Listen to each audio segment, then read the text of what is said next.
Welcome to today's video. In this session, we'll go through the top 10 most commonly asked interview questions for freshers applying as Java developers.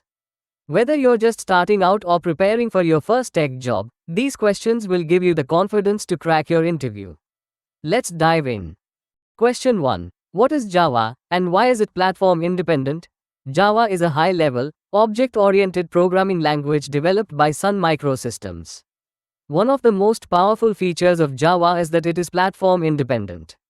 This means that once you write your Java code, you can run it on any operating system that has a Java Virtual Machine, or JVM. This is based on the concept called write once, run anywhere, or WAR. The compiled Java code is converted into bytecode, which is interpreted by the JVM on any platform, making it highly portable and flexible. Next, let's talk about the core features of Java.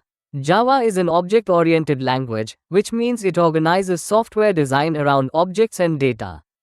It's platform-independent thanks to the JVM, robust due to strong memory management, and secure because it avoids pointers and runs in a virtual environment. Java supports multi-threading, which helps in performing multiple tasks simultaneously. Also, the just-in-time compiler improves performance by compiling bytecode into native code at runtime.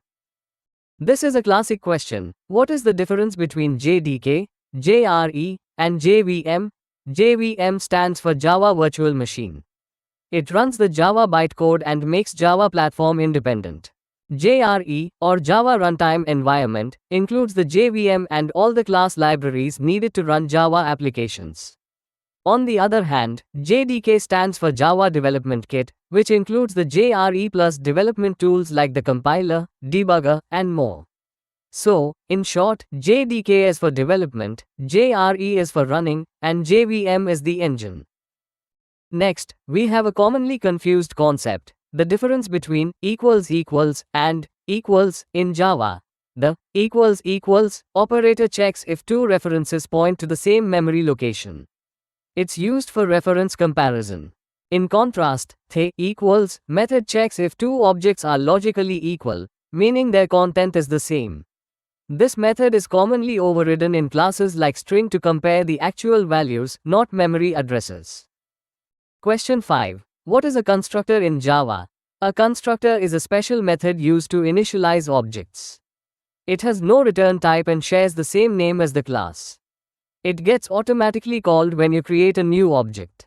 There are two types of constructors: default constructors, which take no arguments, and parameterized constructors, which can accept inputs. Constructors help you set initial values for object attributes. Let's move on to method overloading and method overriding, another important topic. Method overloading means having multiple methods with the same name in the same class, but with different parameters. It allows compile-time polymorphism. Method overriding, however, means redefining a method from the parent class in a child class. This supports runtime polymorphism. Overloading happens in the same class, while overriding requires inheritance. What's the difference between an array and an array list? Arrays are fixed in size. Once declared, the size cannot change. They can store both primitives and objects.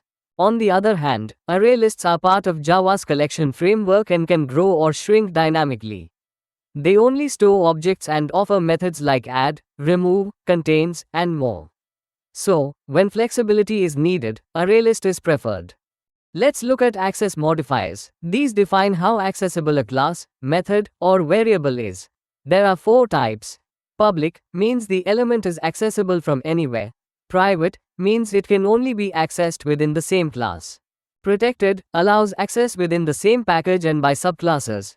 If you don't specify an access modifier, it has default access, meaning it is visible within the package. Understanding access modifiers helps with encapsulation and secure coding practices. What is exception handling in Java? Exception handling is a mechanism to handle runtime errors and ensure the normal flow of the program.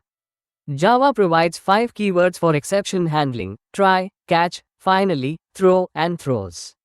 You enclose risky code inside a try block and handle exceptions using catch. Finally is used for cleanup code. Using this structure, you can avoid program crashes and provide useful error messages. A very popular interview question is, what is the difference between an interface and an abstract class? An interface is a contract that contains only abstract methods by default, although from Java 8 onwards, it can include default and static methods too. Abstract classes, on the other hand, can have both abstract and concrete methods. Abstract classes can maintain state via fields, while interfaces cannot. Use an interface when you want to enforce a structure, and an abstract class when you want to provide base functionality. Before we wrap up, here are some final tips for your Java interview. Make sure you understand core concepts like OOPS, collections, exception handling, and JVM. Practice solving coding problems daily, especially using platforms like LeetCode, HackerRank, or Code Studio. Be confident in explaining your final year or personal projects. Learn the basics of Git, IDEs like IntelliJ or Eclipse, and build tools like Maven. Finally, don't just memorize answers. Try to understand the why behind every concept. You've got this. Thanks for watching. If you found this helpful, don't forget to like, subscribe, and hit the bell icon for more developer interview tips and tech tutorials. Drop your interview questions or experiences in the comments. I'd love to hear from you. See you in the next video.